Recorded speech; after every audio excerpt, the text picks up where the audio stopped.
I want Morocco in Algeria. I want my brother Fawzi and the leadership in Algeria. You heard what I said. القصة بتدور حول صحفي جزائري تم ترحيله، لكن اللي بيخلي الموضوع معقد هو رد فعل رئيس الاتحاد الإفريقي لكرة القدم الكاف اللي كان قوي وحاسم جدا. مهمتنا اليوم هي نفكك الرواية اللي بيقدمها المصدر ونفهم مش بس شو اللي صار، لا بل كيف تم تقديمه لما يذكر ملاعب بمعايير أوروبية وبنية تحتية متطورة، هو مش بس بيوصف الواقع، هو فعلياً بيبني حصن من الشرعية حول الدولة المستضيفة. وكأن أي حدث سلبي رح يجي بعدين رح نشوفه من خلال عدسة هذا النجاح الهائل. بالضبط، وهذا بيصعب مهمة أي حدا بده ينتقد المنظم. يعني كأنه بيقولنا شوفوا كل هذا الإتقان، هل يعقل إن طرف بهالكفاءة يتصرف بشكل عشوائي أو ظالم؟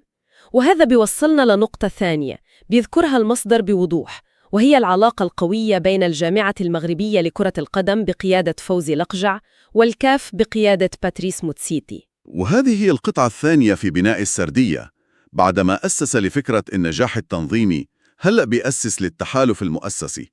الإشارة لهذا التعاون مش معلومة عابرة أبداً، هي بتخبرنا إنه القرارات اللي رح نسمع عنها بعد شوي ما كانت فردية أو متسرعة، لا، هي نتيجة تنسيق على أعلى مستوى. يعني بيشيل أي شكوك إن المغرب تصرف لوحده. تماماً. إذن الصورة الآن مكتملة، تنظيم مثالي وتحالف قوي، وبقلب هذه الصورة المثالية المصدر بيلقي بالقنبلة، طرد وترحيل الصحفي الجزائري كمال مهوي. وهنا بنشوف فايدة كل التمهيد اللي صار.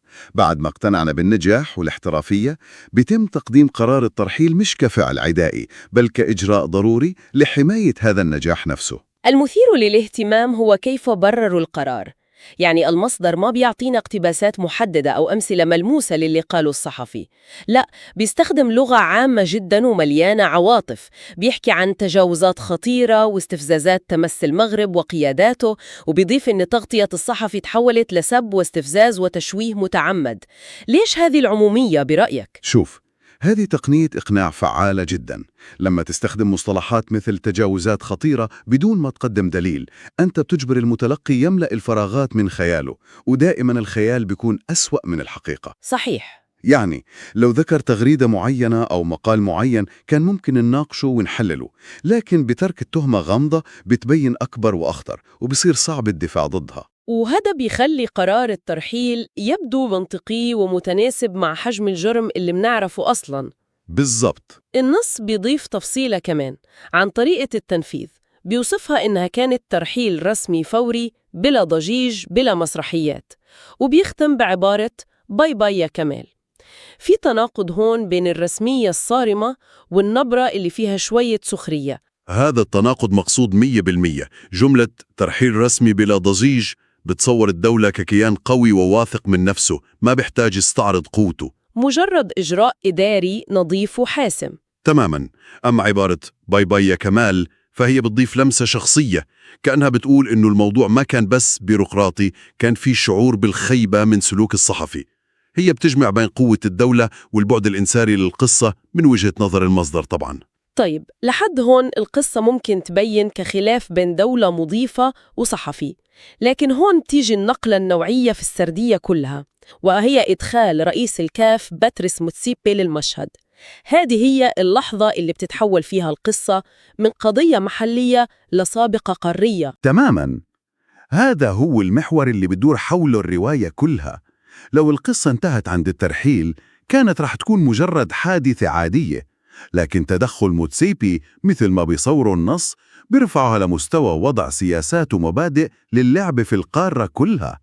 طيب، خلينا نفكك تصريح موتسيبي مثل ما ورد في المصدر لأنه مليان رسائل قوية. النقطة الأولى والأهم هي أن القرار تم بموافقة الكاف وبتنسيق كامل مع المغرب وفوزي لقجع. هذا مش بس دعم، هذا إعلان شراكة كاملة في القرار.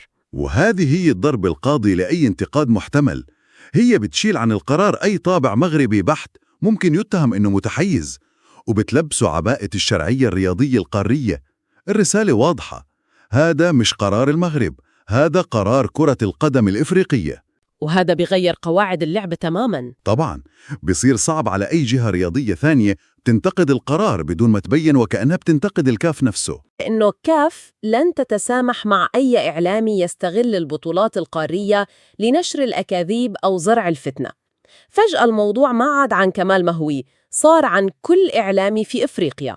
بالضبط، هو بيستخدم هذه الحادثة كمنصة ليطلق سياسة جديدة أو على الأقل يؤكد على سياسة موجودة بشكل حاسم جدا.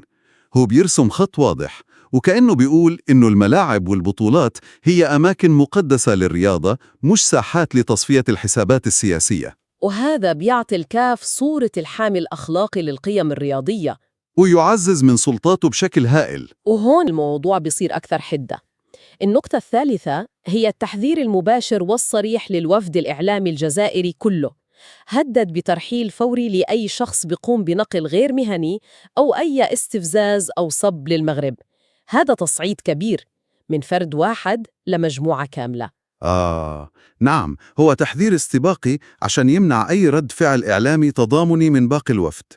كأنه بيقول خلص سكرنا هالملف، وأي محاولة لإعادة فتحه من زملائه رح تواجه نفس المصير. يعني مش بس للسيطرة على الرواية الحالية، بل لمنع ظهور أي روايات مضادة. تماماً، إجراء وقائي صارم.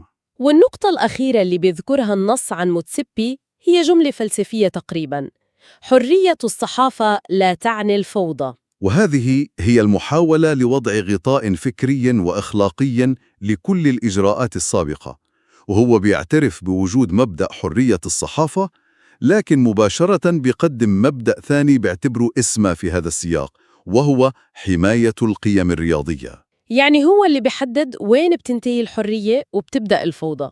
بالضبط، النص بيخبرنا أنه الكاف بقيادة موتسيبي هو من يملك هذه السلطة، وهذا بيعطي المنظمين سلطة تقديرية هائلة بالبطولات الجاية. القصة ما بتوقف هون.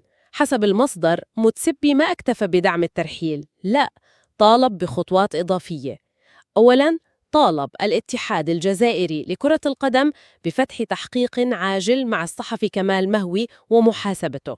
وهذه حركة ذكية جدا من منظور استراتيجي.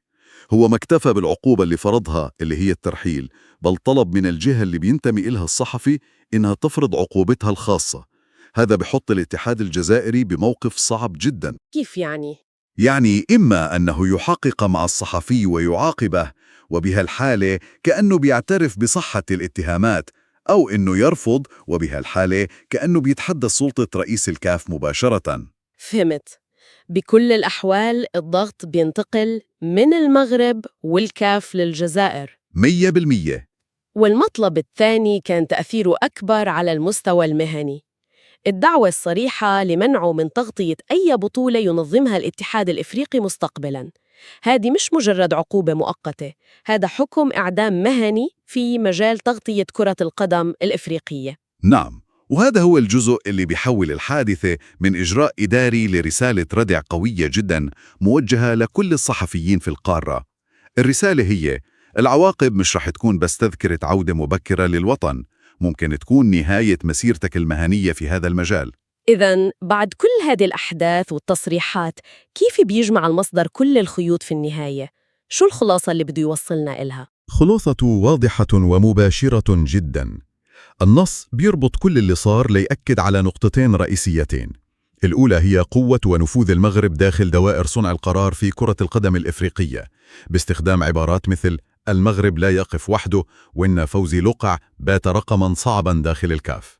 يعني الحادثة كلها صارت دليل ملموس على هذا النفوذ. تماما. أما النقطة الثانية فهي تقديم المغرب كنموذج يحتذى به في التنظيم والصرامة.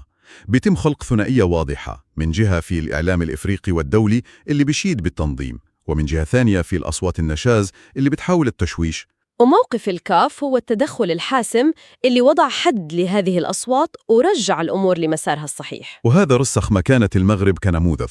إذن لو بدنا نلخص الرواية اللي قدمها المصدر في كم جملة بسيطة: هي قصة نجاح تنظيمي كبير تعرض لمحاولة تشويش من إعلامي، فتم التعامل مع الموقف بحزم، مش بس من الدولة المضيفة، بل بدعم كامل من أعلى سلطة كروية في القارة. وهذا السلطة الكروية استخدمت الحادثة كفرصة لوضع قواعد جديدة للجميع في المستقبل. هذا تلخيص دقيق جدا. النص بيقدم لنا عالم مثالي بتكون فيه